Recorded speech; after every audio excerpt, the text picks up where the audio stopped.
Glória a Deus, Senhor. Aleluia. Aleluia, aleluia. Amados, bom dia, boa tarde, boa noite. Hoje é dia 18 de setembro de 2015. Eu me chamo Ana Paula, para quem ainda não me conhece, é um prazer conhecer-te. E hoje, mais uma vez, Deus tem uma palavra para nós.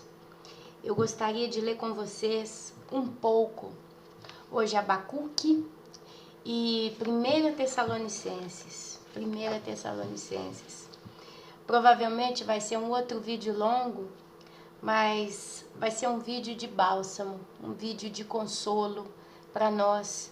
Eu creio que nós precisamos, nesse momento, estar em paz com os nossos corações. Estar muito em paz com os nossos corações. Meu querido, minha querida, nós precisamos ter uma consciência, uma fé reunida no sentimento de que Deus é justo.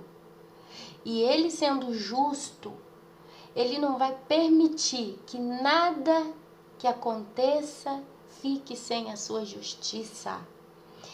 Meus amados, a característica de um cristão verdadeiro, um cristão nascido realmente em Cristo, um cristão que professa a sua fé verdadeira, um cristão que tem se preparado para subir para o céu. Uma das características desse cristão é a justiça na sua vida. Muitas das vezes, a gente fica muito em pensamentos, preocupados, penserosos. Muitas das vezes a gente chega a ficar até angustiado, agoniado com os problemas. Às vezes você evangeliza uma pessoa ou você alerta uma outra. Às vezes você simplesmente conversa um fato normal da vida, porém que tentando fazer aquela pessoa entender o modo justo de realizá-lo. E essas pessoas, elas te retribuem de modo negativo. Elas são descrentes, elas são caçoadoras, elas são pessoas que são indiferentes, porque uma das características que mais traz tristeza no coração, penso que até de Deus, é a indiferença, sabe? Então a gente tende com o tempo a ficar como que calejado diante das intempéries da vida. A gente começa a ficar realmente se sentindo mais pesado, sobrecarregado. É um jugo que se cria nas nossas costas. E isso tem acontecido nesses últimos dias. Meus irmãos, a gente está vivendo um momento crucial na humanidade.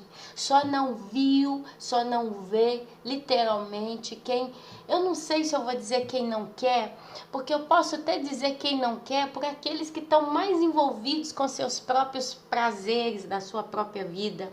Pessoas que estão envolvidas com seus sonhos, com seus planos e etc.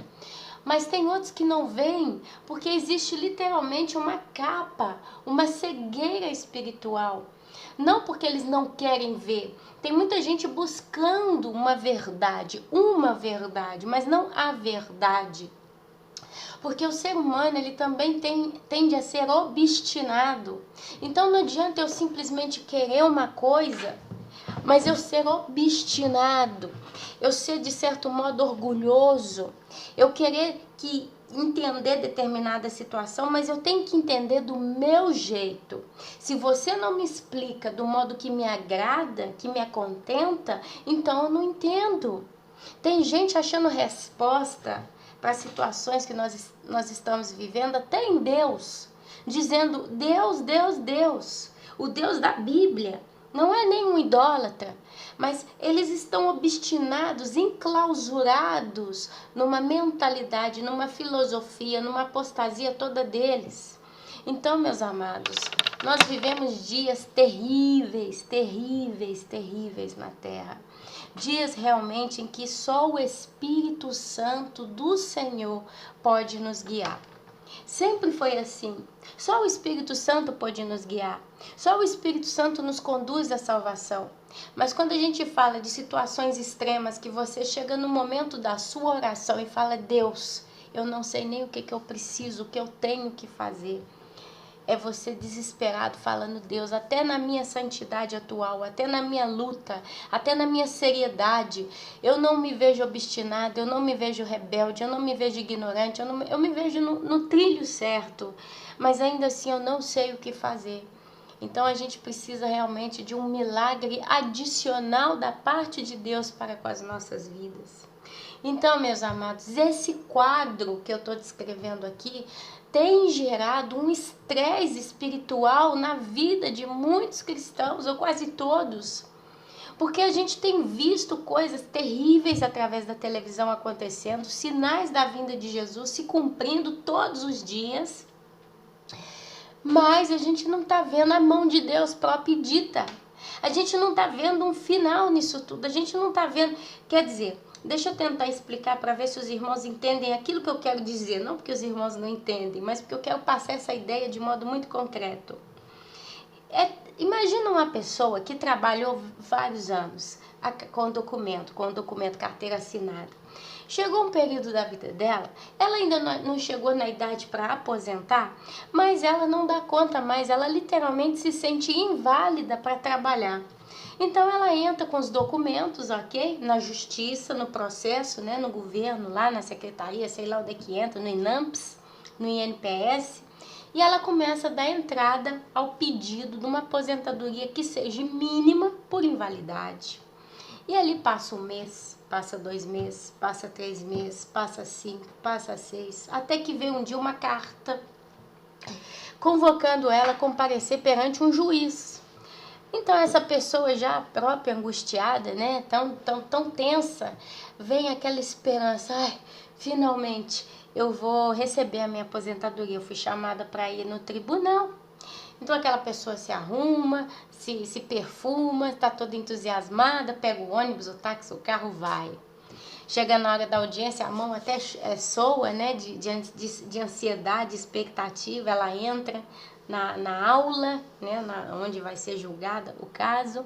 Aí o juiz começa, né, falando o caso qual abre o caso em si, e agora ele começa a perguntar, né, a pessoa: por que você tem que aposentar, me mostra a prova. E a pessoa tem até os exames, né, todas as análises que ela fez, ela começa a apresentar diante do juiz tudo justo. E o juiz olha, fala, às vezes tem até um advogado, aquela pessoa até paga o advogado tá lá. E assim, a pessoa naquela expectativa, tudo que está na frente dela indica que ela vai receber, que o juiz, por justiça, vai dar a causa vencida para ela. Só que na hora que o juiz bate o martelo, ele fala: vou remandar essa audiência para outro dia, para daqui a 4 meses, porque eu preciso analisar minuciosamente essa causa. Isso para a pessoa é a pior frustração, né? Porque ela volta para casa: não é justo, e não sei o que, por que não me liberam? E aquele juiz, em contrapartida, no caso, ele vai arquivar aquele negócio no meio de tantos outros casos e vai viver a vida dele, porque não é que vai ficar analisando, vai viver a vida dele. Aí passam-se os 4 meses, aquela pessoa procura reunir mais provas e faz outros pedidos e tal, e aquela burocracia toda. Volta os 4 meses, volta o juiz, tudo de novo, sempre negativo, sempre negativo, sempre negativo o resultado. Aquela pessoa vai passar 1 ano, 2 anos, 4 anos... Tem gente que está passando 10 anos tentando aposentar, tentando ganhar um direito de pensão. Minha mãe mesmo é um exemplo desses, que já está andando há anos e nada sai. Então chega um momento que aquela pessoa fala: eu perdi a esperança, eu perdi a força, não tem justiça, não tem nada. Por mais que eu apresente provas fidáveis, provas que têm valor diante desse caso, esse juiz não faz justiça.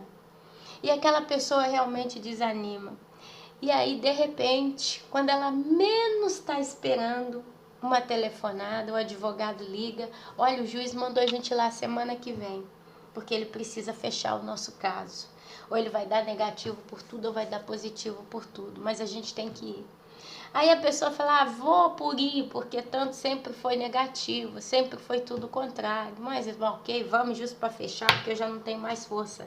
Inclusive, doutor advogado, o senhor não pode ir por mim, porque tanto não vai dar em nada, o senhor mesmo resolve. Não, vamos. Vamos juntos, vamos sentar lá, vamos ter esperança. E aquela pessoa, tá bom, então, eu já fui tantas vezes, são tantos anos, né?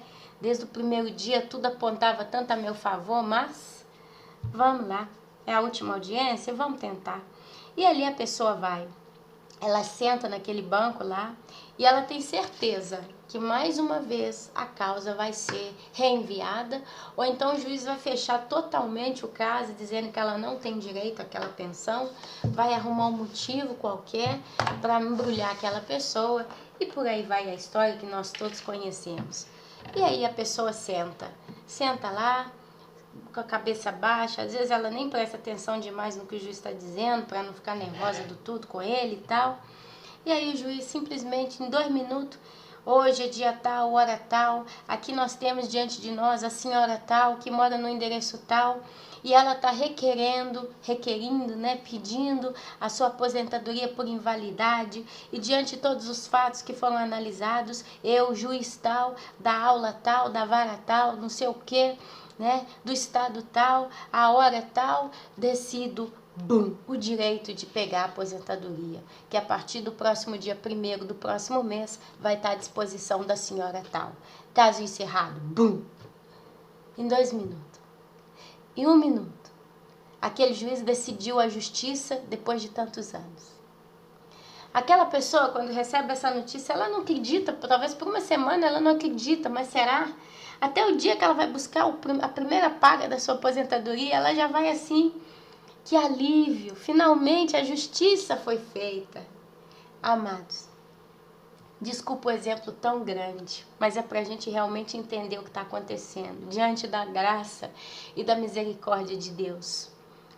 Nós, como igreja, nos encontramos nessa mesma expectativa de ver Deus, como reto juiz, bater o martelo em favor à justiça, em favor à verdade, em favor ao bem e contra o mal.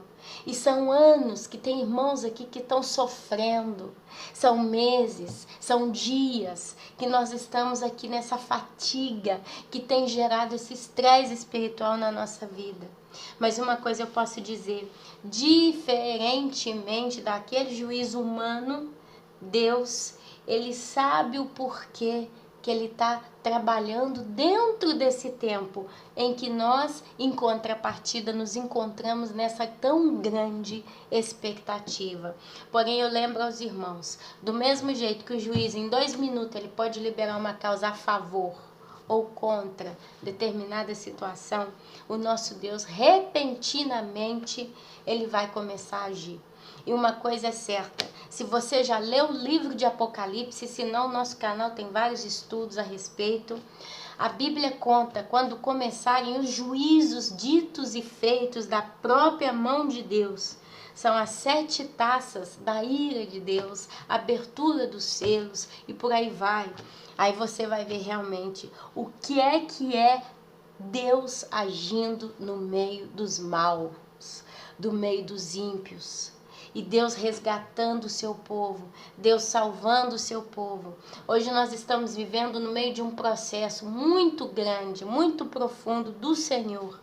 Nós somos 7 bilhões de habitantes atualmente vivos, respirando nesse planeta. E Deus, por incrível que pareça aos nossos olhos, ele tem um controle total e profundo da alma, do querer, do sentir, do desejar, do pensar, enfim, de cada uma desses 7 bilhões de pessoas. Antes que você fale aquilo que você quer, Deus já sabe qual é o pensamento real dentro do seu coração.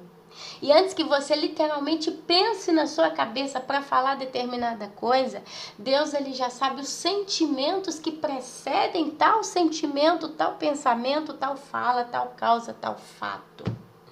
Deus, ele já vê a sua vida antes que ela tinha sido formada. A Bíblia diz que Deus sabe todos os nossos dias antes da fundação da terra. E ela diz também que Deus nos teceu de modo assombroso no útero da nossa mãe. Então Deus, ele tem consciência de tudo que está acontecendo. E é isso que o livro de Abacuque relata. Se você vai comigo no capítulo 1, diz o seguinte: até quando, Senhor, clamarei eu? Abacuque, né? Até quando? E tu não me escutarás. Gritar-te-ei violência e não salvarás. Por que mostrais a iniquidade e me fazes ver a opressão? Pois a destruição e a violência estão diante de mim, há contendas e o litígio se suscita. Por esta causa, a lei se afrouxa e a justiça nunca se manifesta, porque o perverso cerca o justo e a justiça torcida. A justiça é torcida. Meus amados, é o quadro do que nós temos visto hoje, vamos dizer assim. Aqui, Abacuque continua falando: vede entre as nações, olhai, maravilhai-vos e desvanecei, porque realizo em vossos dias obra tal que vós não crereis, quando vos for contada. Pois eis que suscito os caldeus, nação amarga e impetuosa, que marcham pela largura da terra, para apoderar-se dos moradores que não são suas. Para apoderar-se de moradas que não são suas. Eles são pavorosos e terríveis, e criam eles mesmos o seu direito e a sua dignidade. Os seus cavalos são mais ligeiros do que os leopardos, mais ferozes do que os lobos ao anoitecer. São os seus cavaleiros que se espalham por toda a parte. Sim, os seus cavaleiros chegam de longe, voam como águia que se precipita a devorar. Eles todos vêm para fazer violência. O seu rosto suspira por seguir avante. Eles reúnem os cativos como areia. Eles escarnecem dos reis, os príncipes são objetos do seu riso. Riem-se de todas as fortalezas, porque amontoando a terra as tomam. Então passam como passa o vento e seguem. Fazem-se culpados estes cujo poder é o seu Deus. Amados, Abacuque começa a falar aqui do seu cansaço, porque ele está vendo violência. Ele já está vendo esse quadro de injustiça. E ali Deus fala: Judá será castigado pelos caldeus. E descreve esse povo e como que eles são.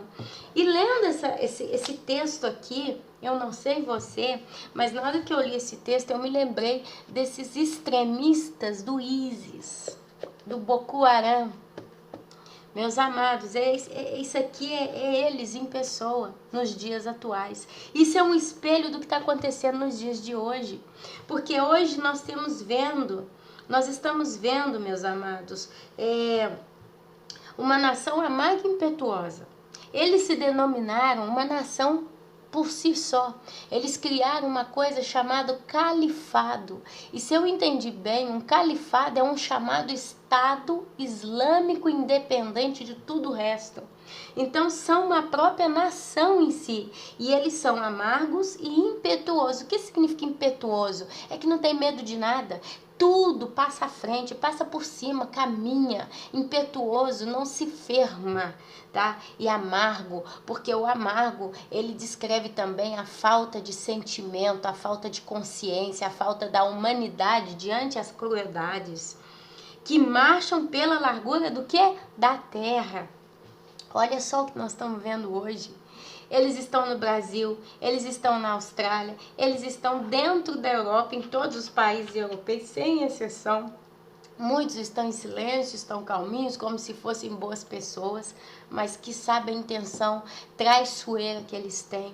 Eles estão marchando literalmente pela largura hoje do planeta Terra, para apoderar-se de moradas que não são suas. Isso que a gente está vendo no Oriente Médio, eu chamaria somente de um petisco daquilo que está vindo a nível mundial pela opressão do novo Estado Islâmico radical. Meus amados, isso é uma descrição dos fatos. E aí a gente pergunta, Deus é justo? Ele é tão justo que ele já nos informa através da sua própria palavra as coisas que são, as coisas que hão de vir e o modo como tudo sucederá ou acontecerá. Olha só, eles são pavorosos e terríveis. Basta ver o que eles estão fazendo com as crianças, com as mulheres. Já são 2 anos, 1 ano que a gente está acompanhando essa história. E criam eles mesmos o seu direito e a sua dignidade. Se você olhar aí nos jornais, vocês vão ver que eles criaram a sua própria lei, as suas próprias regras. Ultimamente eu vi outro dia que vários soldados, miliciados deles, estavam meio que desanimados, porque eles têm direitos, eles ganham dinheiro, eles têm uma lei, eles têm tanto. E aí diz que alguns estrangeiros estavam se rebelando, porque parece que eles estavam trabalhando mais daqueles que são da raça, da raça deles. E ali eles começaram a crucificar, a matar, a fuzilar esses aí, porque eles não estavam querendo mais trabalhar no mesmo ritmo. Então a lei do Estado Islâmico começou a puni-los. Olha lá. Tá? Os seus cavalos são mais ligeiros do que os leopardos. E de fato, nós temos visto com qual velocidade eles têm invadido as nações as quais eles já invadiram. Mais ferozes do que os lobos ao anoitecer. Olha a ferocidade, olha a violência, olha a coragem com a qual eles estão trabalhando. São os seus cavaleiros que se espalham por toda parte. Isso para mim é uma chave daquilo que nós estamos vendo acontecer devagarzinho. Por exemplo, agora na Europa, eu estou na Itália. Eu tenho visto aqui, eu saio pelas ruas, a gente vê muçulmano para tudo quanto é lado. Eles comem, para vocês terem uma ideia, eles não comem carne. Quando nós trabalhamos lá com a nossa pizzaria, esse ano, graças a Deus, em nome de Jesus, foi o último ano, mas iam muitos muçulmanos comprar lá. E eles compravam um pãozinho com tomate, mussarela e sardinha. Eles não comiam carne, não comem carne de porco e tal.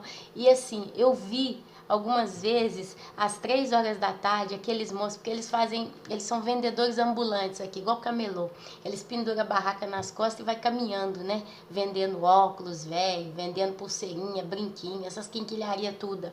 Aí dá 3 horas da tarde, meus irmãos, eu vi um dia ele ajoelhou em cima de um banquinho de praça, se ajoelhou e começou a fazer a oração ao seu Deus Alá. Meus irmãos, na frente do bar onde eu trabalho. E são todos muçulmanos, meus irmãos. Isso é uma loucura. E aqui é isso mesmo, tá? São seus cavaleiros que se espalham por toda parte. Olha aqui o que está acontecendo. Como a Operação Cavalo de Troia, eles estão se infiltrando em toda a Europa. Voam como águia que se precipita a devorar. Eles saíram do Oriente Médio e eles se espalharam por todos os países do mundo. O Brasil, os Estados Unidos está recheado desses muçulmanos. Como águia eles voaram. Para quê? Para devorar. No tempo deles eles vão se manifestar, vocês podem ter certeza, mas Deus é grande, que não vai permitir que a sua igreja esteja aqui para presenciar isso. Porque Deus ele vai fazer justiça. Em nome de Jesus, não estou falando que vai ser assim. Estou falando pela fé. Estou falando porque eu gostaria que Deus nos livrasse das mãos desses loucos, ok? Não sei, pode ser que a gente vai passar também, pode ser que muitos de nós vão ter a cabeça cortada, nossos filhos vão ser mortos diante dos nossos olhos, mas eu clamo a Deus que tenha misericórdia. Melhor é cair nas mãos do Altíssimo do que cair nas mãos do homem. Davi falou isso. Se Deus tiver que levantar uma calamidade na minha vida como cristã, e se Deus me falasse, Ana Paula, você vai ter que morrer, porque está escrito assim, é decidido assim, esse é o destino que eu, como Deus, sabendo o que é melhor para você, entendi que você vai ter que morrer. Mas eu vou te dar uma opção. Você quer cair nas mãos de Deus ou você quer cair nas mãos dos homens? Nas mãos de Deus vai ser uma tsunami, um meteoro, um terremoto, um vulcão, qualquer coisa do gênero. Mas nas mãos dos homens vai ser na mão dos terroristas. qual opção você vai querer? Você e sua família inteira vão perecer, isso é fato. Meus irmãos, eu não pensaria duas vezes. Falei, Deus, eu quero cair nas mãos do Senhor. Seja um terremoto, uma tsunami, seja o que for. Porque Deus, meus irmãos, Deus, Ele sabe ser misericordioso até na hora da morte com muitos dos seus. É claro que tem os mártires, isso é fato. A gente está vendo pessoas morrendo queimadas, pessoas morrendo em situações terríveis, meus irmãos. Mas sabe uma coisa? Quando a igreja foi criada, vieram o sangue dos mártires, justo? Porque ela foi perseguida. Então a igreja, para crescer, ela semeou com o sangue dos mártires. Eu estou errada. Tem esse lado de entendimento, ok? Depois a igreja cresceu, se espalhou e terminou a era dos mártires da igreja. Pessoas que já vieram de uma subcultura cristã, no caso. Os apóstolos, ali a cultura cristã foi sendo passada, e aqueles povos, né? Vieram daquela cultura ali, eles cresceram ali. Antes talvez tiveram seus deuses, mas depois eles nasceram como cristãos e fundaram a igreja. Se você observa, isso é só um pequeno parênteses que eu estou deixando como chave. Não estou dizendo que é assim, mas eu tendo a comparar muito as coisas que eu vejo. E se vocês veem, no Oriente Médio, a religião predominante é o islamismo. Se você vai lá para o lado da Ásia, você vai ver o budismo, entre outras religiões orientais. São culturas que caminham por séculos, gerações dentro daquela base. Quer dizer, existem locais no Oriente Médio, na Ásia em si, nessa zona toda lá, que nunca foi apresentado o Cristo que nós conhecemos. São povos que já vieram debaixo de uma outra cultura e, consequentemente, de uma maldição. A maldição da sua religião, daquilo que eles seguem. E Deus, Ele teve que plantar o cristianismo no meio desse povo. E houve a rebeldia dos principados e da potestade daquela zona. E gerou uma guerra de sangue. E ali nasceu a cultura cristã. Vocês veem que os mártires, eles são radicais. Os mártires, eles não têm medo, eles não negam a Jesus, eles morrem por amor a Jesus. E quanto mais eles dão esse testemunho e o sangue deles cai na terra, brota novos cristãos.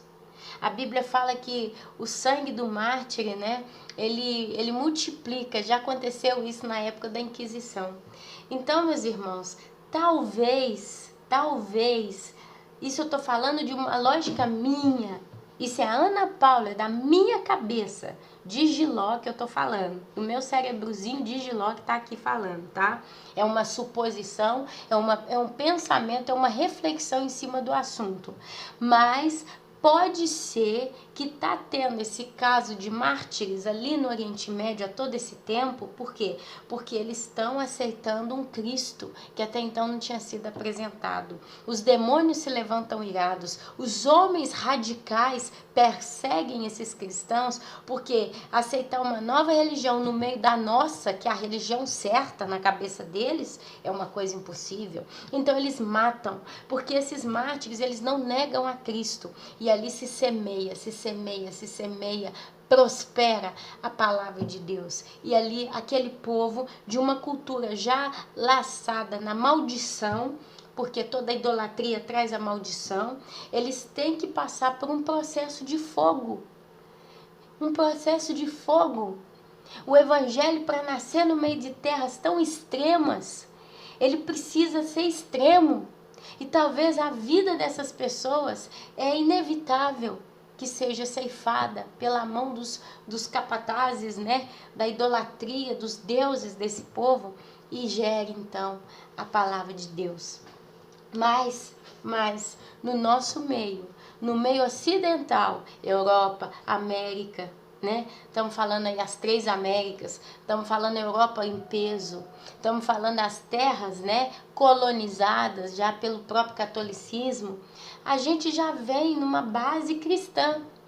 Então talvez não é necessário, talvez Deus não precise permitir que venha um martírio no nosso meio.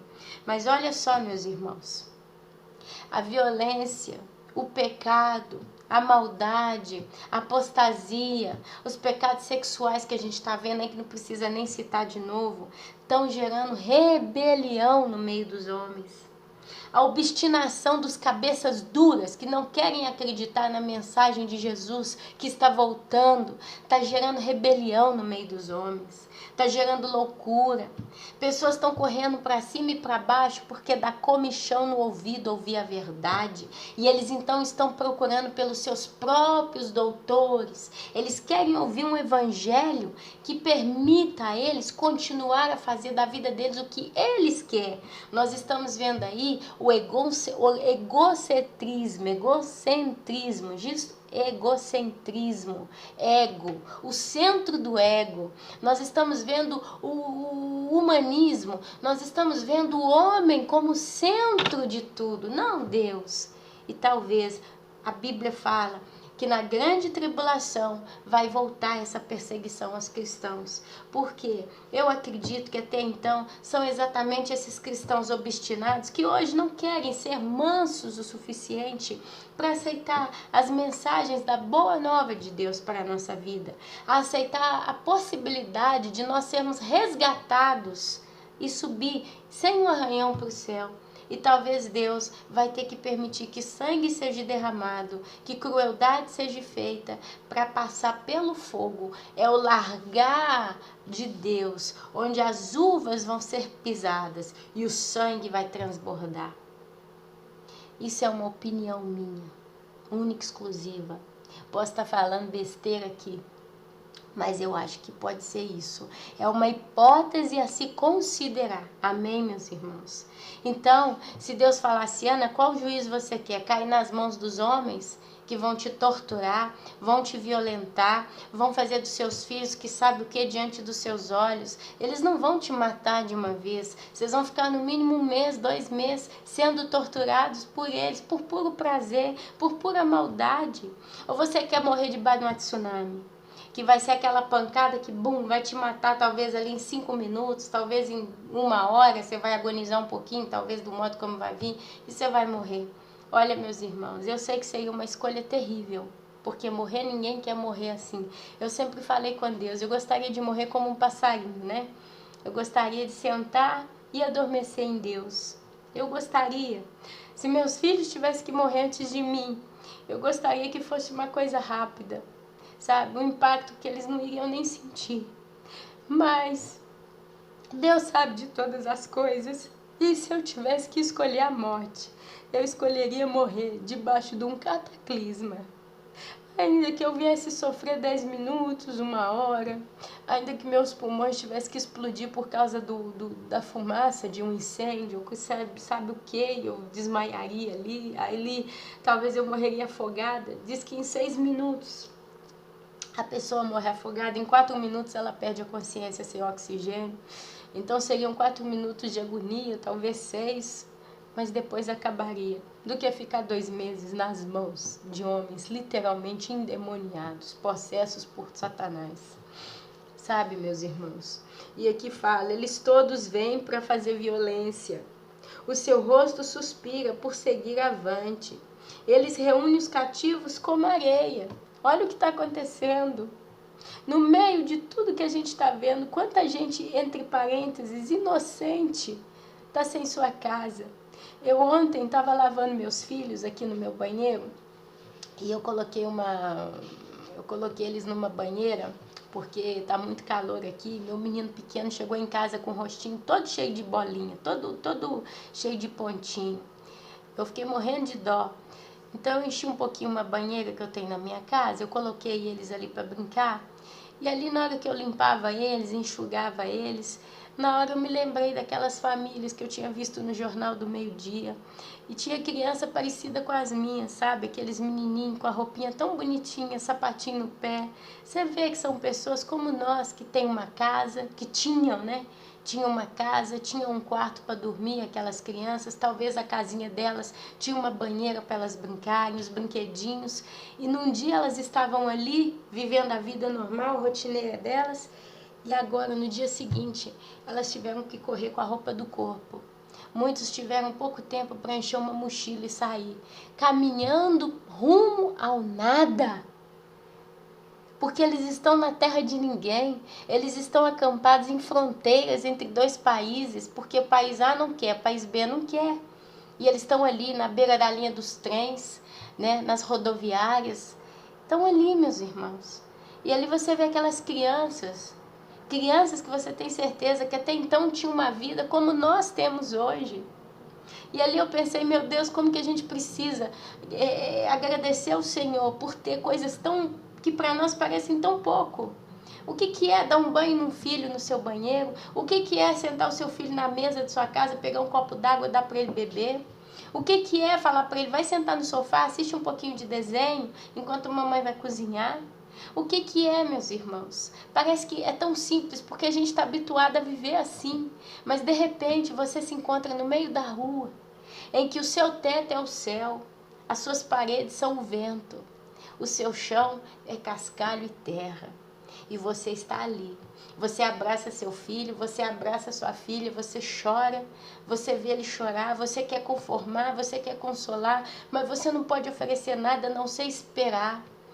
Um dia você vai comer bem, um dia você não vai comer bem, você já não vai poder mais lavar seu filho na banheira, no chuveiro, seja onde for. Vocês têm noção, meus amados, do que está acontecendo? Vocês têm noção, meus amados? Eu tenho noção, mas eu não quero passar na pele por isso. Então eles reúnem os cativos como areia, como areia. E ainda eles escarnecem dos reis. Os príncipes são objetos do seu riso. Por quê? Porque eles fizeram a sua lei. Porque eles criaram a sua filosofia. Eles estão invadindo nações e os governos, nenhum, estão conseguindo botar freio nesse povo. Apesar que eu acho que se o governo quisesse realmente, ele já tinha resolvido o problema. Eu acredito que essa imigração, esse êxodo que está acontecendo, faz parte dos projetos dos senhores do mundo. Eles querem gerar o caos, meus irmãos. Mas querendo ou não, é o quadro que nós estamos vendo. Ninguém realmente está reagindo. Esse povo que está aí hoje vivendo em êxodo, todos têm sua casa. Muitos ainda estão com a sua casa lá em pé. Talvez elas estão dominadas por terroristas. Talvez elas ainda estão simplesmente abandonadas porque ninguém chegou ainda para pegar aquela casa. Mas o governo não está fazendo nada. E os terroristas estão fazendo o quê? Estão rindo. Nós somos fortes. Nós estamos tomando as terras à força. Olha aí. Porque amontoando terra as tomam. Amontoando terra as tomam. Olha só. Eles têm invadido aos poucos determinadas regiões e invadindo, eles estão tomando a terra. Olha aí, meus irmãos, o que está acontecendo. Olha como que a Bíblia é poderosa, meus irmãos. Eu preciso seguir atrás de profeta. Eu preciso sair correndo atrás de vídeo no YouTube aí, de profeta falando o que vai acontecer. Eu preciso ficar aí no YouTube seguindo vídeo de gente falando coisas absurdas, de canais que estão falando só de sonho e visão. Segundo vocês, a gente precisa disso? Se a Bíblia, ela está dizendo tão claramente o quadro no qual nós estamos vivendo, meus irmãos. Ana, mas você também é um canal e está no YouTube, mas nós estamos falando na Bíblia. Aquilo que está acontecendo, é o que Deus está trazendo para nós. Então passam como passa o vento e seguem. Fazem-se culpados este cujo poder é o seu Deus. O poder é o Deus desse povo.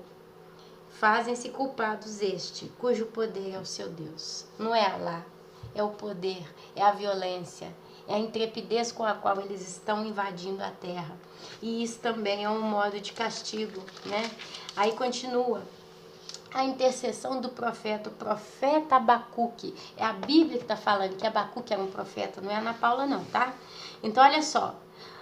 Ali, o profeta, vendo essa situação, vendo esse quadro, ele vira e fala: não és tu desde a eternidade, ó Senhor?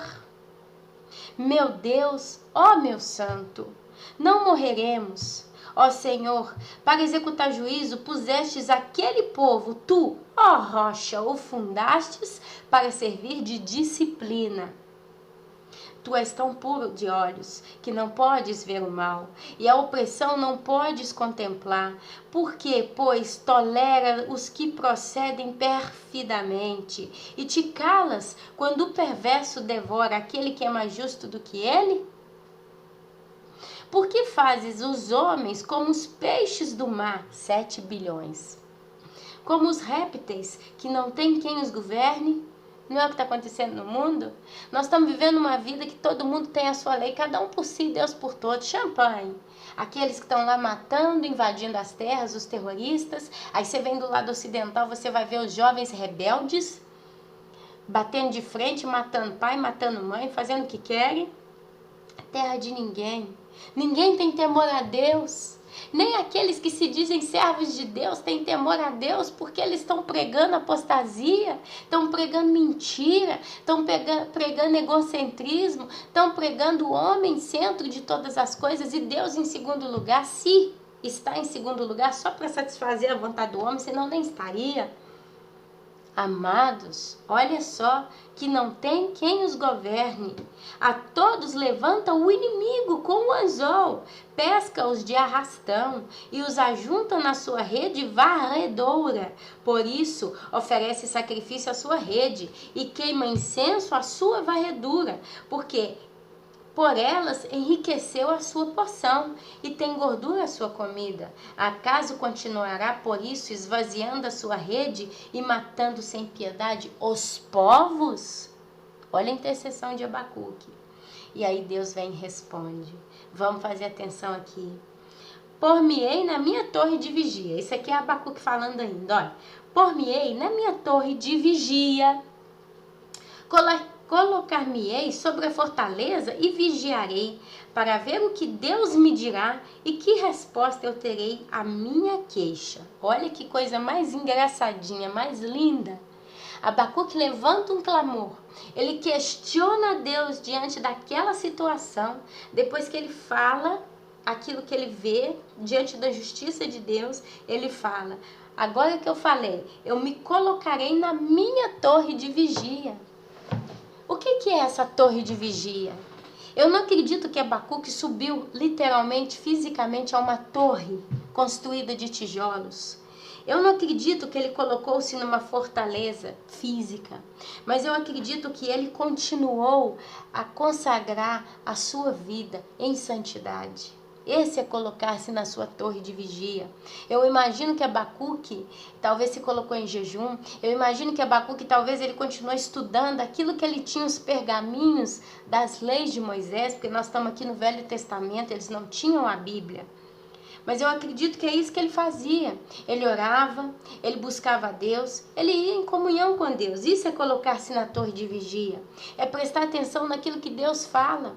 Talvez ele refletia na história que aconteceu nos tempos passados. Isso é colocar-se para ver o que Deus me dirá e que resposta eu terei da minha queixa. Provavelmente Abacuque, ele louvava a Deus. Talvez ele ficou em silêncio. Ele ficou em silêncio, inclusive, na sua vida. Talvez Abacuque, ele evitou situações que poderiam levá-lo a pecar. Ele evitou chateações. Ele evitou preocupar-se, né, com certas coisas inúteis. Isso também é se colocar na torre de vigia. E aí, meus amados, olha o que acontece. Versículo 2, capítulo 2 do livro de Abacuque. O Senhor me respondeu e disse: escreve a visão. Glória a Deus. Grava sobre as tábuas para que a possa ler até quem passa correndo. Olha só, pega isso aqui, escreve sobre a tábua, de modo que até quem está passando correndo pode ler. Porque a visão ainda está para cumprir-se no tempo determinado. Então Deus já começa falando, você está vendo a injustiça, você está vendo tudo isso, essa é a sua queixa. Mas então você vai gravar essas palavras, porque isso é um documento. Deus de certo modo coloca como um documento escrito e assinado por ele o que ele vai fazer. Mas ele diz, tem o tempo para acontecer, vai ter seu tempo. Mas se apressa para o fim, não falhará. Quer dizer, o tempo está lá. Mas esse tempo se apressa para o fim, é a sentença, é o martelo do juízo daquele exemplo. Se apressa para o fim, meus amados, e não falhará. Se tardar, espera-o, porque certamente virá, porém não tardará. Olha só, se você tem a sensação que está tardio, né? Se está demorando, a Bíblia fala, espera, porque não tardará. Quer dizer, ainda que o nosso entendimento nos diga que está tardando o juízo de Deus nessa terra atual, porque nós estamos vendo como Abacuque tanta coisa errada, Deus ele diz para nós que nós temos que esperar, porque não vai tardar. Meus irmãos, eu falei ontem no vídeo, deixa eu só beber um golinho d'água que eu tô sem voz. Eu falei ontem no vídeo que Deus, ele tem o tempo dele para todas as coisas.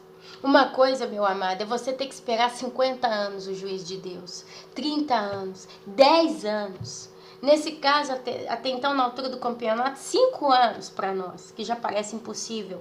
Parece impossível esse mundo caminhar mais 5 anos nesse mesmo ritmo. Pode até ser, mas eu acho difícil, porque a gente vê o avanço da maldade de modo muito violento e crescente nos últimos meses. A maldade, ela tem se multiplicado há meses. Uma coisa é somar, outra coisa é multiplicar. Nos anos passados, nos 10, 20, 30 anos passados, a gente vê a maldade se somar.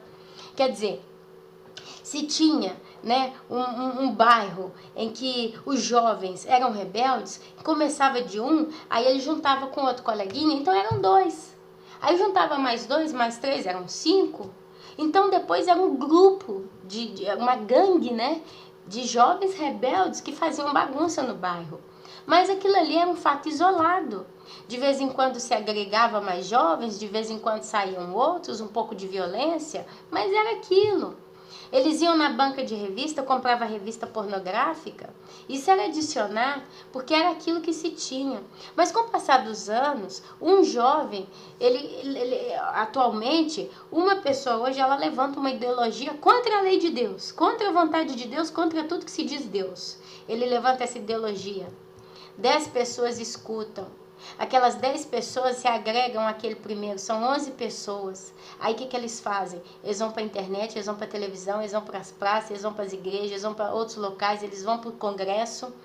E ali eles multiplicam a ideologia. De 10 vira 100, de 100 vira 1000, de 1000 vira 10 mil, de 10 mil vira 100 mil, de 100 mil vira 1 milhão. Em um mês. Há uns anos atrás, a violência era um reato. Então, se um homem espancava uma mulher, era um caso raro, fechado, ninguém sabia. Às vezes a mulher saía no dia seguinte, até maquiava, colocava um óculos escuro. Quando a coisa chegava a certos limites, ela corria na polícia, denunciava, a polícia até resolvia. De algum modo existia uma limitação. Hoje não. Hoje a pedofilia, por exemplo, é moda. A pedofilia hoje é multiplicada. Você vai no computador, tá lá. Hoje a violência contra a mulher é uma coisa que é normal. Porque se ela me trata mal, eu também trato mal a ela. Eu dou um escafo nela, eu dou um tabefe nela, basta. A polícia não faz tanto. Porque são tantos casos, é tão sobrecarregado o sistema judiciário que eles já não tem mais como fazer nada. Porque o mal se multiplica, cresce de modo exponencial. Por isso, meus amados, eu acredito que quando Deus fala, se tardar, espera-o, porque certamente virá, não tardará. Quer dizer, Deus está falando, pode até ser que você ache que vai demorar, mas ainda assim espera, porque vai vir e não vai tardar. Isso é uma garantia de Deus. Então, se a gente hoje tem que esperar mais uns meses, mais uns dias, quem sabe a gente vai ter que esperar 1, 2 anos para ver a justiça de Deus própria dita? Não sei. Eu sei que foi antes de ontem, já explodiu o terremoto lá no Chile. Acho que 8,6 graus. Para quem está falando que mês de setembro não vai acontecer nada. Tem gente dizendo que mês de setembro vai ser tranquilo, que não vai acontecer nada. Esse terremoto, eu vi ontem falando na televisão, é o 5º maior terremoto da história do Chile, parece, daquela zona lá. E matou gente, meus irmãos. Tem muita coisa acontecendo aí que a gente não está vendo. E aconteceu no dia, acho que 19, né? Olha aí. Setembro está aí mostrando, os primeiros 15 dias de setembro foi realmente calmo, mas a segunda quinzena de setembro está acontecendo. Talvez é Deus cumprindo e honrando as profecias que Ele tem deixado através dos sonhos e das visões. Não sei, mas Deus o sabe. Mas se tardar, espere, mas não tardará e certamente virá.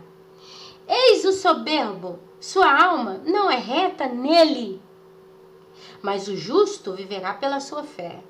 Sabe o que é um soberbo? É a pessoa que acha que ela é dona da verdade. O nariz é empinado. Assim como o vinho é enganoso, tampouco permanece o arrogante, cuja gananciosa boca se escancara como o sepulcro, e é como a morte que não se farta. Ele ajunta para si todas as nações e congrega todos os povos. Olha só, o arrogante. A Bíblia diz que isso aqui é inútil.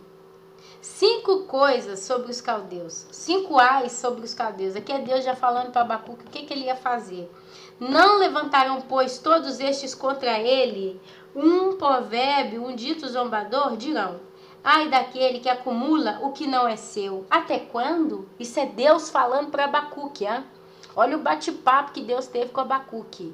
Olha aqui o nível de análise que Deus começou a julgar com Abacuque. Deus literalmente fez Abacuque pensar. Abacuque, olha o que está acontecendo, e agora é isso que te digo. Ai daquele que acumula o que não é seu, invade uma terra, invade uma casa, expulsa uma família que tinha documento daquela propriedade, expulsa. Aquela família hoje se encontra caminhando no meio das ruas, da praça, das estradas, em outras nações, sua casa é desolada, abandonada, e eu a tomo. Até quando? É Deus falando, até quando? E daquele que a si mesmo se carrega de penhores, se enche, de dinheiro, não se levantarão de repente os teus credores? E não despertarão os que te hão de abalar? Ah, vai acabar, vai despertar a vingança. Tu lhe servirás de despojo. Despojo, meus irmãos, eu não sei se todo mundo que está aqui ouvindo sabe o que significa. Despojar é retirar. Imagina uma pessoa que é muito rica e tem dentro da casa dela muitos objetos preciosos. Tem uma bela televisão, tem joias, tem um serviço de louça à base de prata, de louça, de coisas valiosas. Tem tudo, tem um belo carro. Então o que seria despojar essa pessoa? Seria entrar saqueadores e retirar. Pega a televisão, põe no caminhão. Pega as joias, bota na bolsa. Pega tudo que tem ali e leva embora. Aquela casa fica vazia. Isso é despojar. Visto como despojaste as muitas nações, quer dizer, se você despojou, todos os mais povos te despojarão a ti. Ah, você despojou? Agora você também vai ser despojado. Por causa do sangue dos homens e da violência contra a terra, contra a cidade e contra todos os seus moradores. Você vai ser despojado. Ai daquele que ajunta em sua casa bens mal adquiridos, para pôr em lugar alto o seu ninho. Isso é roubo, Aqueles que compram à base de roubo, de desonestidade, a fim de livrar-se das garras do mal, porque depois vai e se coloca em fortalezas, Vocês veem, por exemplo, muitos traficantes, mafiosos, eles constroem verdadeiras fortalezas para eles, colocam telecâmera, colocam homens armados. Vocês veem isso aí nos filmes, na televisão, esses filmes aí de ação, O bandido e o ladrão. Aí vocês veem os chefes, aqueles cabeças com vilas, mansões lindas, mas todas cercadas, rodeadas de homens armados até os dentes, fuzil, telecâmera, sistema de circuito fechado, etc. E aqui a Bíblia fala, que você maquina, você faz com bens mal adquiridos, depois se coloca no local alto como um ninho, a fim de livrar-se da garra do mal, porque já sabe que está errado. Essas pessoas, elas já sabem que estão erradas, elas sabem que aquilo que elas acumulam vem de modo desonesto, de modo à base de roubo. Às vezes tem pessoas que morrem, são vidas ceifadas para roubá-las. E elas sabem disso, então elas se colocam em lugares altos. O lugar alto na Bíblia significa também não só local alto, porque eles constroem a casa numa montanha. Às vezes eles moram até em cidades diferentes, em locais mais diversos, se colocam no meio de pessoas honestas, colocam uma casa, né, chique, no meio de um bairro muito rico, que você que passa, você não sabe que ele é o proprietário daquela casa, porque é um local fechado, se colocam em condomínios fechados, né, a fim de livrar-se das garras do mal. Quem vai me achar aqui dentro? Ninguém nem sabe meu endereço. Eu vou viver como qualquer um, mas lá fora eu vou mexer com o tráfico de drogas, eu vou controlar todo mundo. Ah, a Bíblia fala, ai, ai, ai, ai daquele que ajunta a sua casa bens mal adquiridos. Vergonha maquinaste para a tua casa, destruindo tu a muitos povos, pecaste contra a tua alma. Por que Deus fala que pecou contra a sua própria alma? Porque a alma é o local aonde nós armazenamos os nossos sentimentos, as nossas intenções, as manifestações da carne. É através da alma que nós temos desejos, é através da alma que sai a cobiça, é através da alma que sai o desejar alguma coisa. Às vezes a sua alma, ela dá-te um sentimento tipo, eu queria tanto me apaixonar, e ali ela começa a cultivar aquele pensamento. Aí você sai no meio da rua e a sua alma bate o olho numa pessoa, numa mulher, num homem, ali ela se apaixona, porque a alma é o ponto onde nós colocamos todos os nossos sentimentos, intenções, nasce lá, nasce na nossa alma. E a alma, uma vez que ela cobiça determinada coisa, a carne vai e assina embaixo. A carne vai e começa a gerar desejos. É onde os hormônios começam a se levantar para cobiçar determinada coisa, e a sua carne depois mecanicamente se move para conquistar o que a alma está desejando. Uma é cúmplice da outra. É por isso que Deus fala que a gente tem que jejuar, porque quando você jejua, você enfraquece a carne. Enfraquecer a carne, meus irmãos, é enfraquecer até os desejos da carne. A carne, ela gera neurônios, hormônios, né? A nossa carne tem um nível de hormônios. Então, por exemplo, se você toma determinada bebida, se você come determinada comida, aquilo estimula mais energia, sabe? Os hormônios ficam mais ativos a determinadas situações, se geram substâncias químicas que fazem processos químicos que resultam em desejos. Você começa em caloria, né? A mulher talvez ela fique em caloria, ela fica ansiosa, ela fica emocionada, porque é um peso, é uma guerra terrível. É a alma emocional e a carne que começa a gerar literalmente sensações.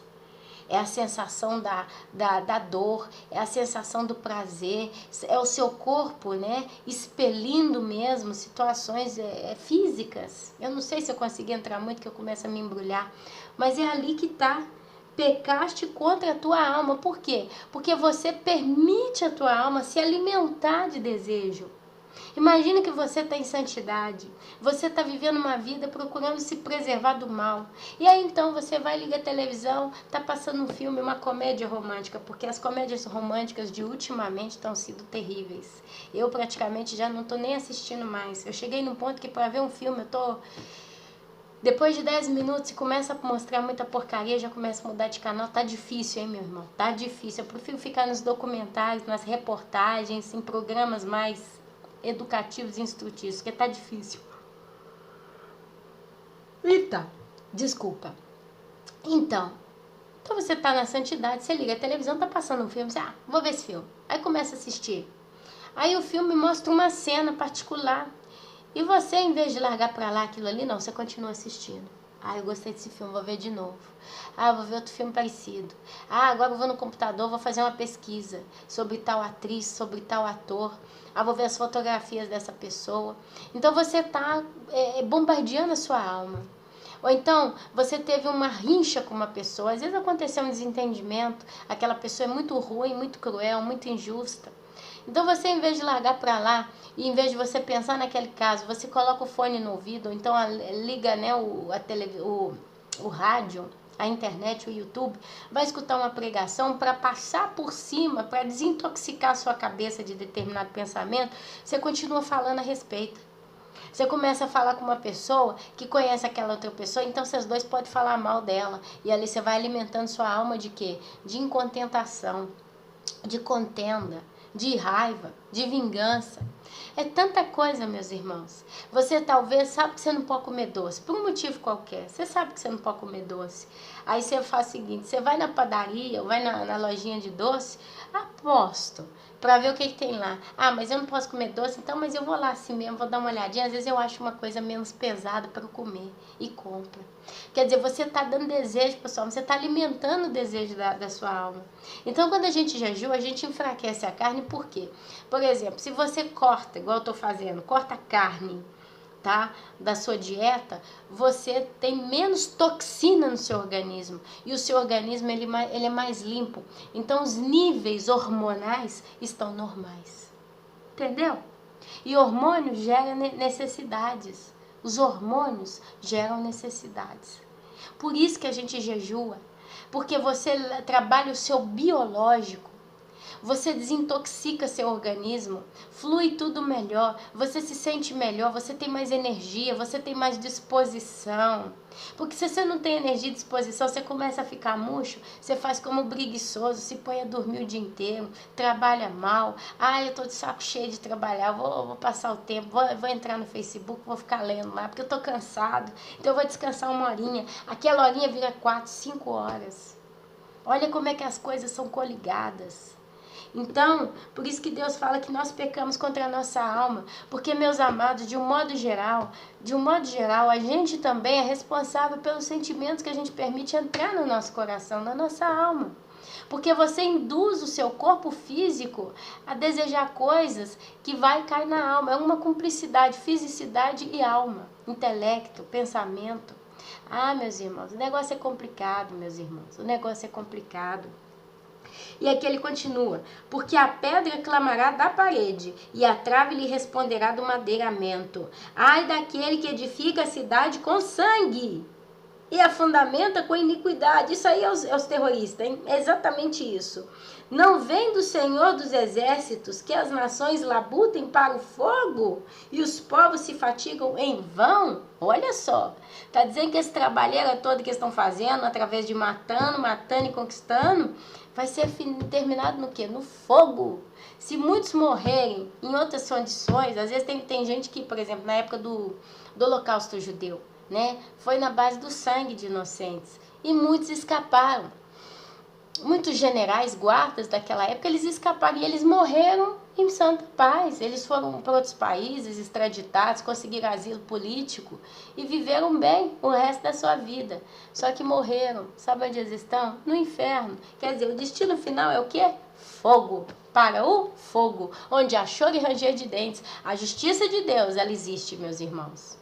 Olha, uma pessoa que viveu 60, 70 anos nessa terra praticando a crueldade, que eu acho que é pior do que a maldade.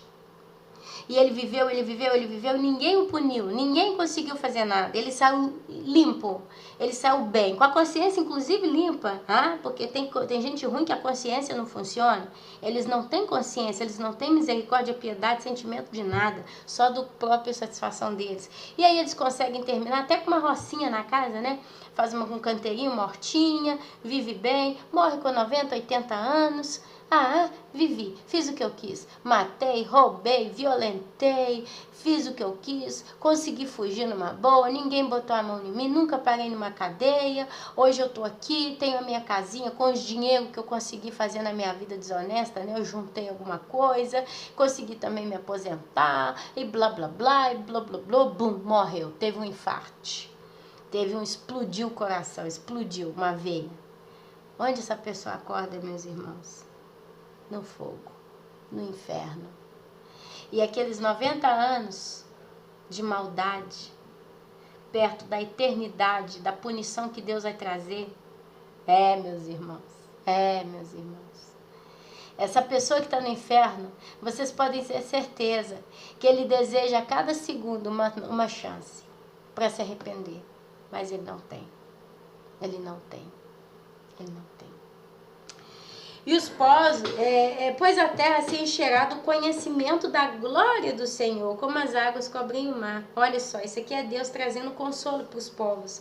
Ai daquele que dá de beber ao seu companheiro, misturando a bebida o seu furor, e que o embebeda para lhe contemplar as vergonhas. Eu acho que isso aqui todo mundo entendeu, né? Será farto de opróbrio em vez de honra. Bebe tu também, exibe a tua incircuncisão. Ai, dá de beber ao seu companheiro, misturando a bebida do seu furor.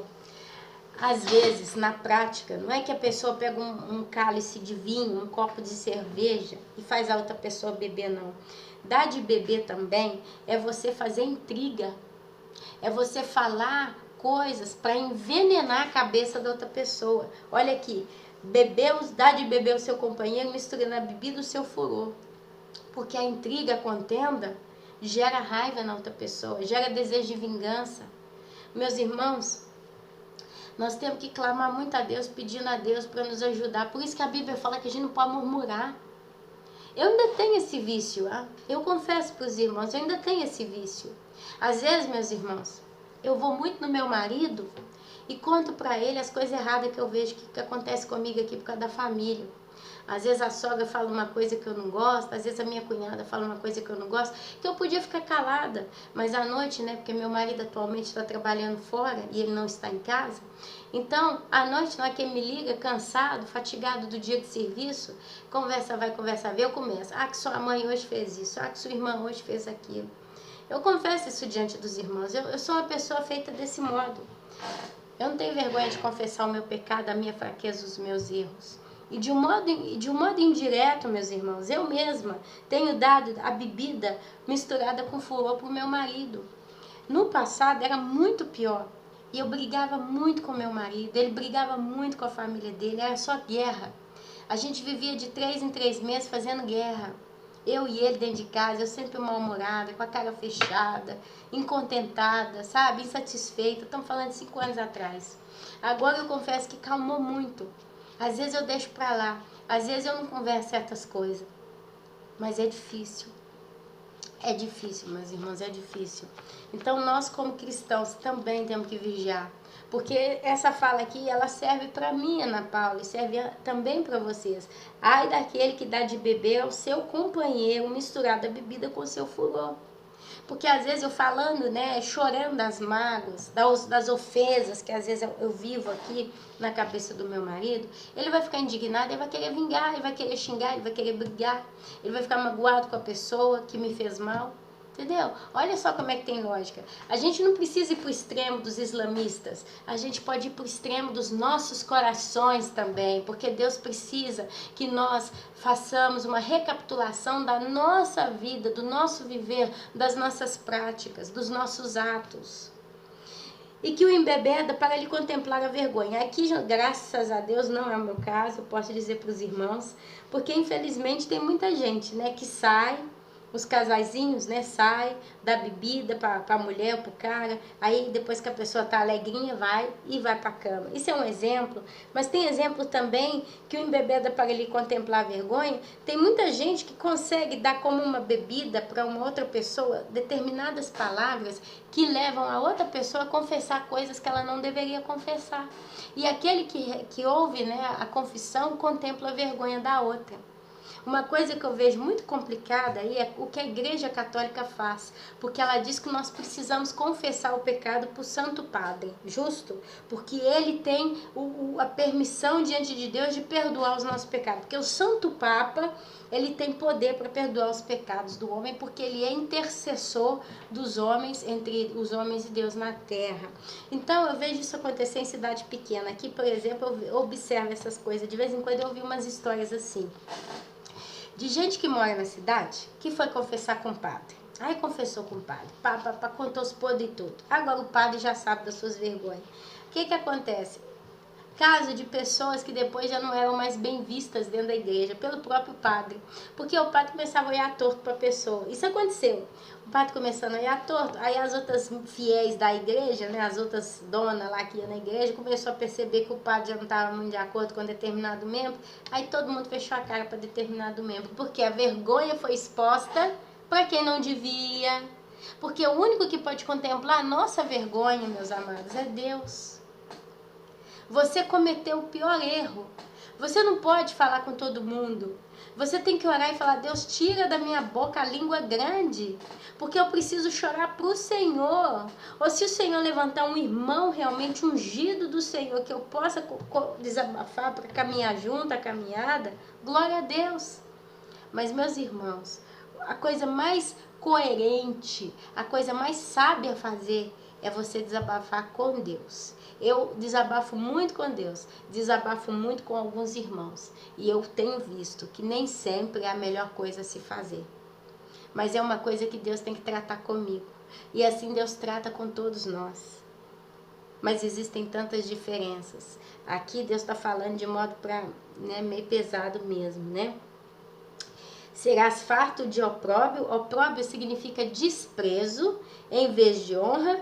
Bebe tu também e exibe a tua incircuncisão. Isso é a paga de quem gerou, né? Que permitiu que o outro se mostrasse a vergonha. Chegará a tua vez de tomares o cálice da mão direita do Senhor, e a ignomia cairá sobre a tua glória, a glória do homem, né?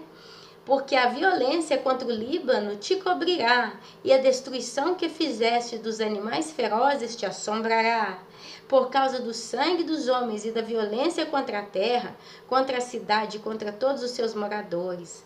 Que aproveita o ídolo, visto que o seu artífice o esculpiu? E a imagem de fundição mestra de mentiras, para que o artifício confie na obra, fazendo ídolos mudos? Ai daquele que diz a madeira, acorda, e a pedra muda, desperta.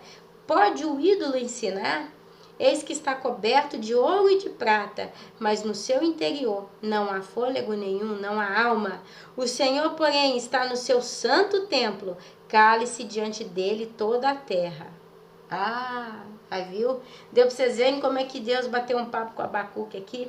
Eu acredito que nessa manhã também está batendo um papo legal conosco, meus irmãos. E aí oração. Abacuque, depois que ele ouve da boca de Deus essas palavras, ele ora a Deus. E ele diz assim: oração do profeta Abacuque sob a forma de canto.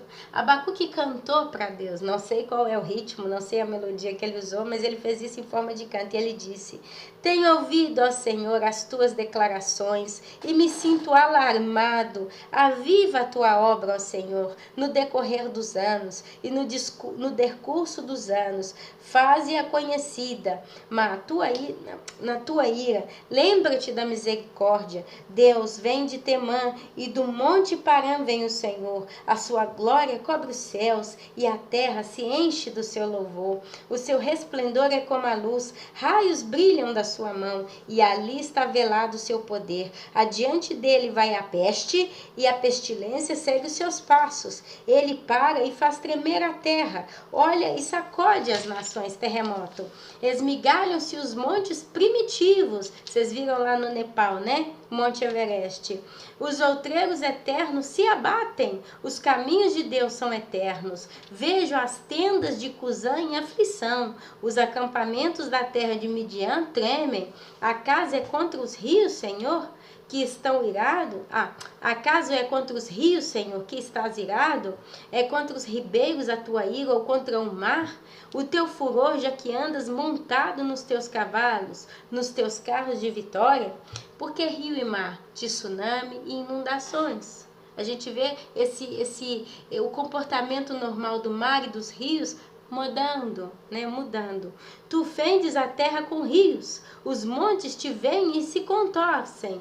Passam torrentes de água, as profundezas do mar fazem ouvir a sua voz e levantam bem alto as suas mãos. O sol e a lua param nas suas moradas. Olha só, glória a Deus. Ao resplandecer a luz das tuas flechas sibilantes, ao fulgor dos relâmpagos da tua lança, na tua indignação marchas pela terra, na tua ira calça os pés as nações. Tu sais para salvamento do teu povo, para salvar o teu ungido. Feres o telhado da casa do perverso e lhe descobres de todo fundamento. transpassa a cabeça dos guerreiros do inimigo com as suas próprias lanças, as quais, como tempestade, avançam para me destruir, regozijam-se como estivessem para devorar os pobres às ocultas. Marchas com os teus cavalos pelo mar, pela massa de grandes águas. Olha só, gente, isso aqui é sempre, dá a entender de tsunami, dá a entender certas situações aí no mar, o bramido do mar, né? Ouviu e o meu íntimo se comoveu, a sua voz tremeram em os meus lábios. Entrou a podridão nos meus ossos e os joelhos me vacilaram. Isso aqui é a fraqueza de Abacuque que ele teve diante de toda a desolação e injustiça que ele via. Então ele diz que entrou a podridão nos seus ossos e os joelhos se vacilaram. Pois em silêncio devo esperar o dia da angústia, que virá contra o povo que nos acomete, em silêncio, em paciência, em calma, né? Ele confessa aqui. Ainda que a figueira não floresça, nem haja fruto na vide, o produto da oliveira minta e os campos não produzam mantimento, as ovelhas sejam arrebatadas do aprisco e nos currais não haja gado. Todavia, eu, Abacuque, me alegro no Senhor, exulto no meu Deus da minha salvação. O Senhor Deus é a minha fortaleza e faz os meus pés como da corça e me faz andar altaneiramente, ao mestre de canto para instrumentos de corda. Eu não sei se vocês lembram daquela canção, né? Ainda que a terra não floresça e a vide não dê o teu fruto, e ainda que os montes se lancem ao mar, ou que a terra trema, hei de confiar. Não olhe circunstâncias, não, não, não. Olhe seu amor, não me guio por vistas. Alegre vou, não olhe circunstâncias, não, não, não. Olhe o seu amor, não me guio por vistas.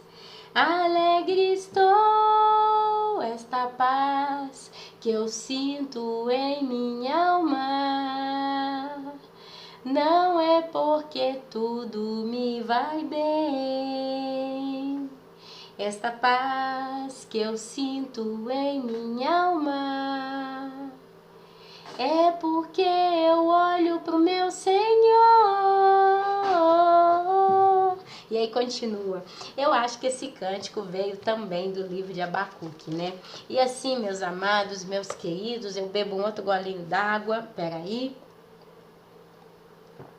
E pulo com vocês para Tessalonicenses, primeira Tessalonicenses, agora deixa eu só conferir aqui. Glória a Deus, amém. Eu quero ler com vocês do capítulo 4, do versículo 13. Depois nós vamos passar pelo capítulo 5 até o versículo 11, para encerrar essa palavra que o bom Deus está nos dando hoje. Então, 1 Tessalonicenses 4:13 diz... Tem um título na minha Bíblia, não sei qual é o título, né, que tem na de vocês. A situação dos mortos em Cristo e a vinda do Senhor. Meus irmãos, eu acho que é tempo da gente recordar essas doces palavras de Deus. A gente precisa desse consolo. Abacuque no final terminou falando: essa paz que eu sinto na minha alma não é porque tudo me vai bem. Essa paz que eu sinto na minha alma é porque eu olho para o meu Senhor. Você lê de novo o livro de Abacuque. Você lê com calma e você vai ver. Primeiro ele queixa, ele se lamenta, ele apresenta para Deus a situação. Depois ele vai para a sua alta torre e ele espera a resposta do Senhor. E aí Deus vai e joga de palavras com ele, bate um papo com ele, explica para ele, como se diz, você tá achando que eu não tô vendo? Olha a lógica disso com aquilo. E Deus começa a citar toda a injustiça, detalhes profundos sobre toda aquela situação, aquela bagunça. E depois Deus fala que eles vão ser despojados, que Deus vai fazer com que eles sejam descobertas as suas vergonhas, que eles vão ser punidos pelo fogo. E por aí vai.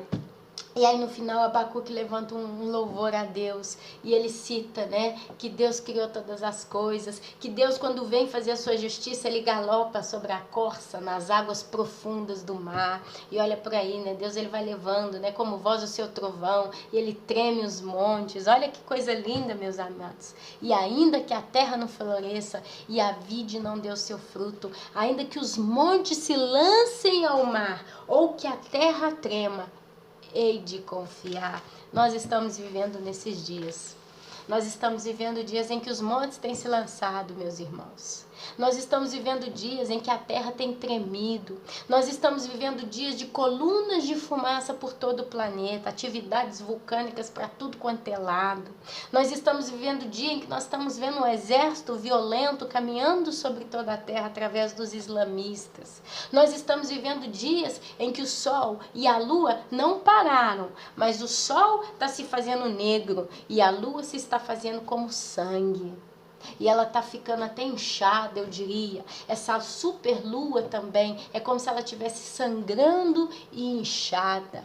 Porque eu creio que o coração de Deus, ele está sangrando, ele está inchado. Sabe por quê, meus amados? Está inflamado. A Bíblia diz da ira do Cordeiro, da ira de Deus. Porque está doendo no coração de Deus. Vocês acham que Deus se agrada em ver toda essa injustiça e não fazer nada? Ele não faz porque ele não pode, mas ele não faz porque ele é justo, porque ele precisa determinar a sentença justa para cada pecador e para cada santo nessa terra. Ele tem uma taça para cada um de nós e nós temos que beber a nossa taça. Nós precisamos oferecer para Deus, nos anos que a gente vive nesse mundo, a nossa verdadeira natureza. Nós precisamos caminhar nessa terra e aquilo que nós temos que fazer, por causa que aquilo que nós somos, a gente precisa expurgar, a gente precisa externar, a gente precisa praticar aquilo que a nossa verdadeira natureza nos incita a ser e a fazer e a viver. Quando a gente vai para ser julgado num tribunal, provas precisam ser apresentadas. Se uma pessoa é assassina, ela tem aquele dom de ser assassino, mas ele nunca mata ninguém, ele não pode ser condenado como assassino, a não ser que ele pegue uma faca, uma pistola e mate. Isso é uma prova, você matou, é um fato. Então cada um de nós temos a nossa natureza. Deus ele nos conhece antes que nós nascêssemos, porque Deus ele viu todas as coisas antes que elas acontecessem.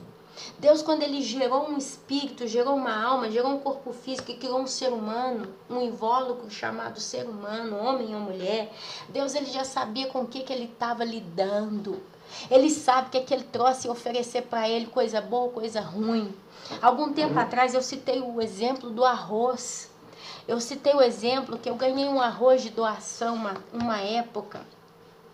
E quando eu fui fazer aquele arroz, eu tentei fazer ele de vários modos. Eu cozinhei ele na água fervendo, eu cozinhei ele na água fria, eu refoguei aquele arroz até ele ficar bem escurinho, botei água fervendo, eu refoguei ele no fogo alto, rápido, e joguei água fria. Eu fiz tudo que eu sei, todas as técnicas que eu conheço, e até um pouco mais para tentar fazer daquele arroz um bom arroz, um arroz soltinho. Mas ele sempre saiu empapado.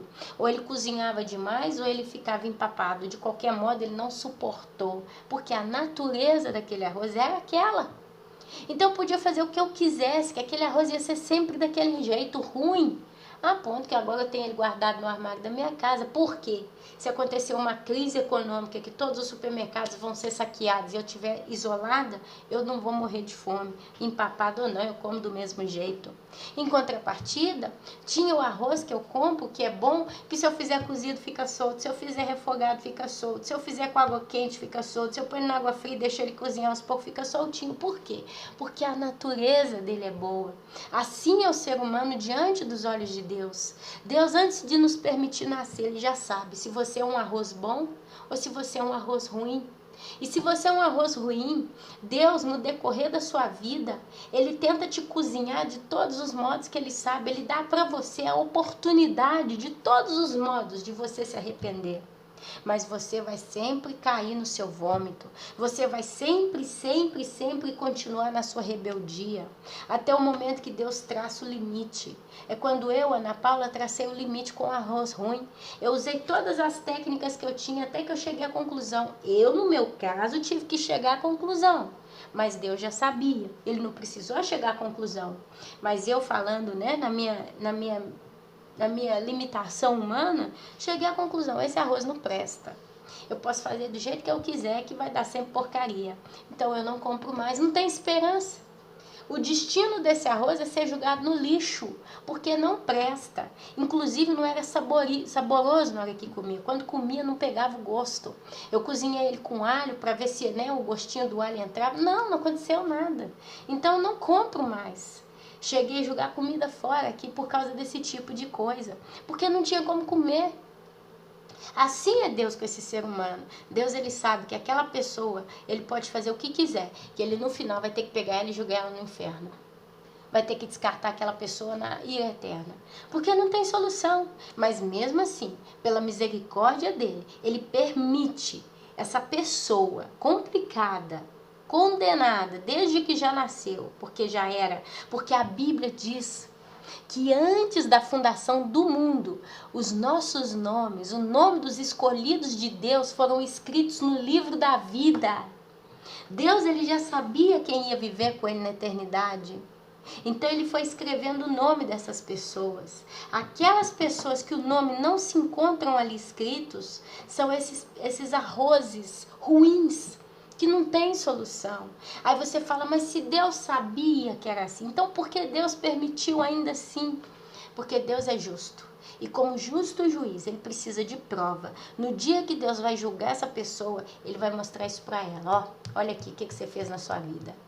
Ah, mas foi uma condição que eu não tive como controlar. Não, você teve como controlar, porque eu, como Deus, agora eu posso fazer você entender as profundidades que eu, como Deus, entendi em você antes de você nascer. Só que fora entender essas profundidades, eu posso te provar que você foi nada mais, nada menos daquilo que você foi feito.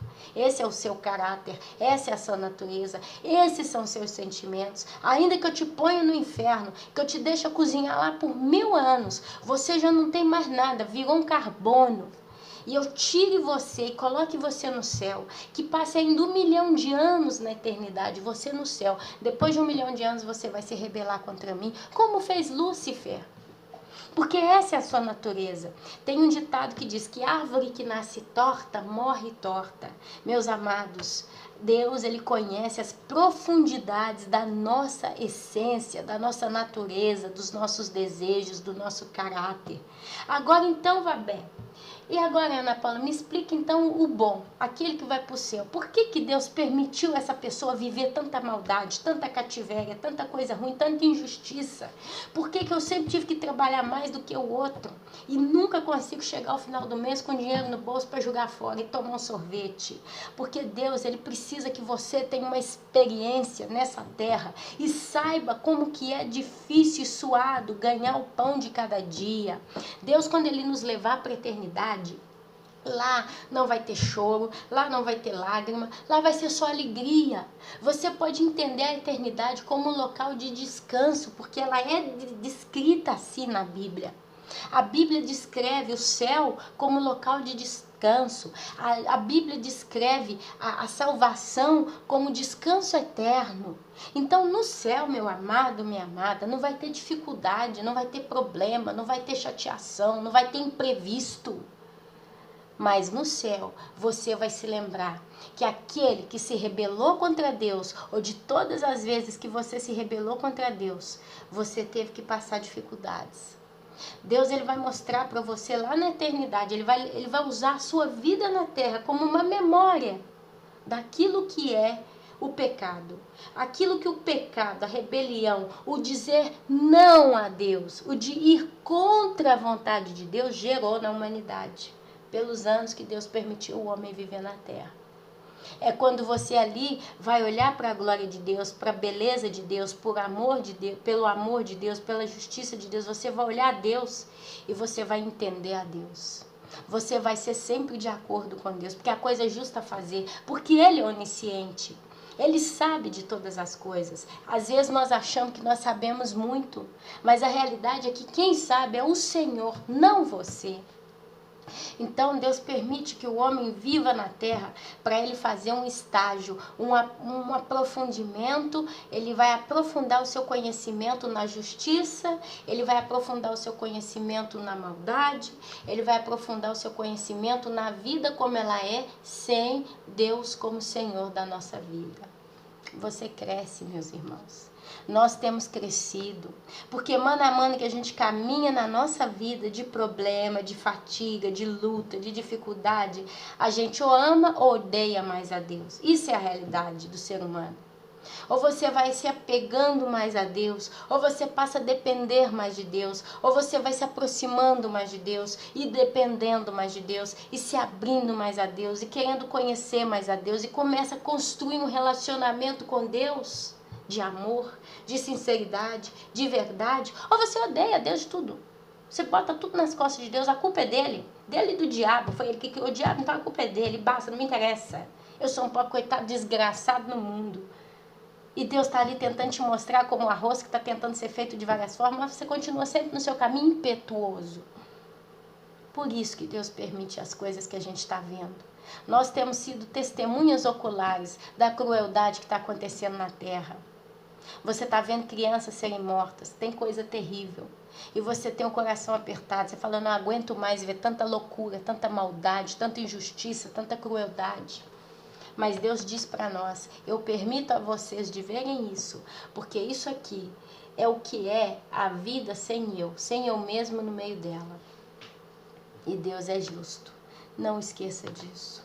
Então aqui eu relembrando com vocês aqui 1 Tessalonicenses capítulo 4 versículo 13 diz: não queremos, porém, irmãos, que sejais ignorantes com respeito aos que dormem, aos que morreram, para não vos entristecerdes como os demais, que não têm esperança. Pois, se cremos que Jesus morreu e ressuscitou, assim também Deus, mediante Jesus, trará em sua companhia os que dormem. Ora, ainda vos declaramos por palavra do Senhor isto, nós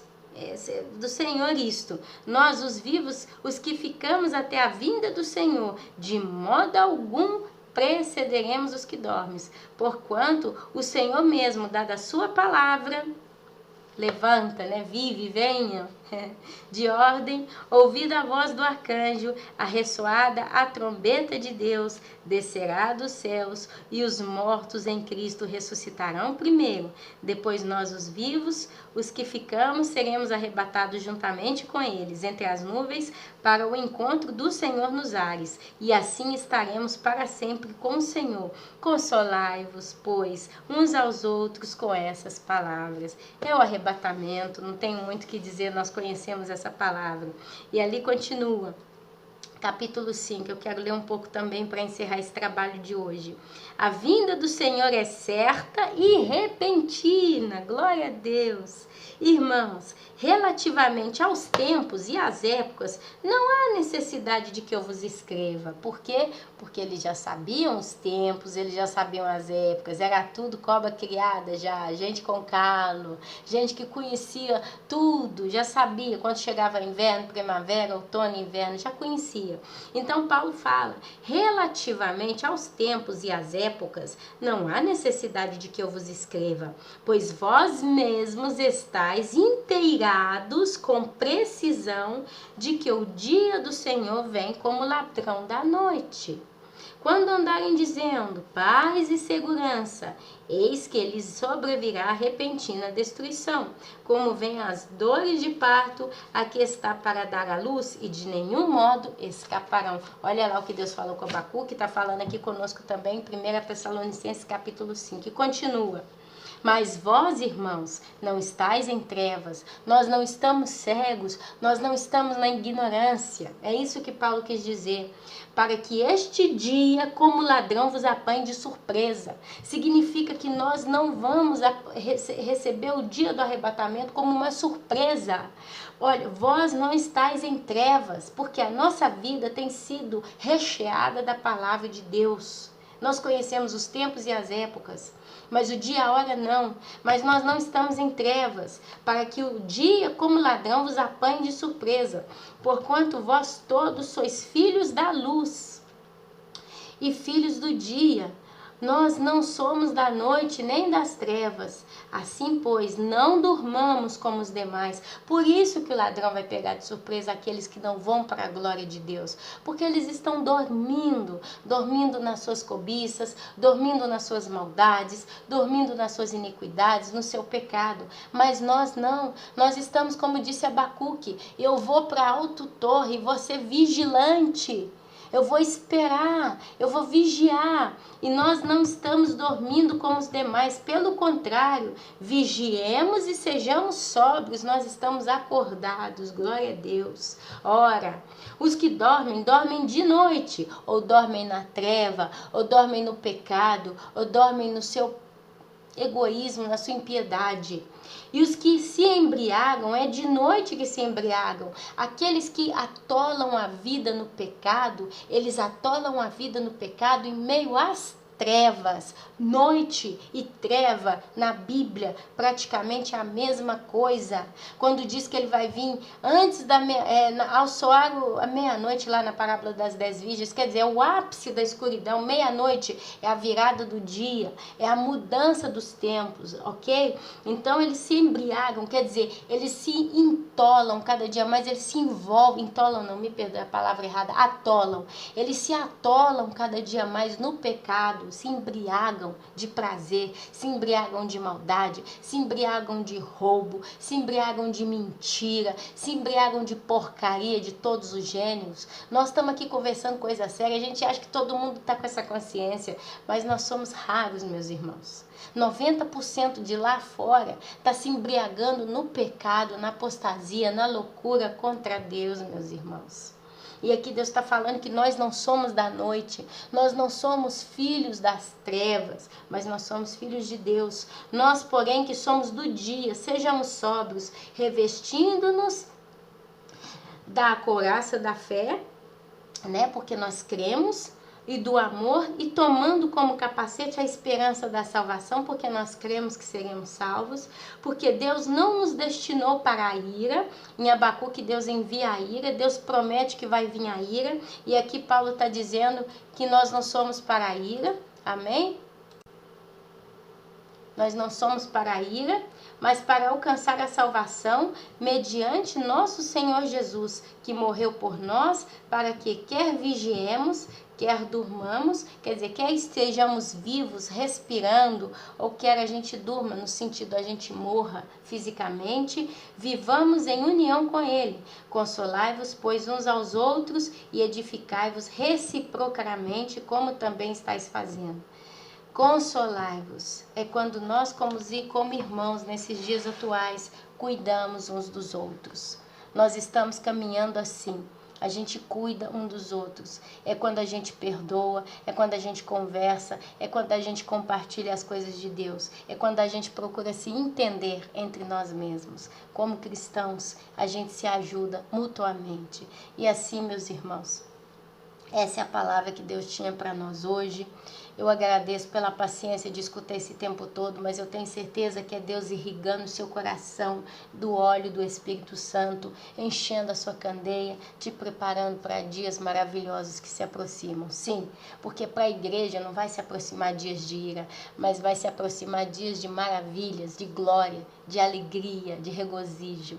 E assim, meus queridos, a gente precisa ter fé, porque essa é a nossa esperança. O nosso bom Deus não vai se esquecer de nós. Ele virá, Ele é socorro na hora bem presente. Ele é o nosso consolador, o nosso resgatador. Nos comprou com seu sangue, nos ama de todo o coração.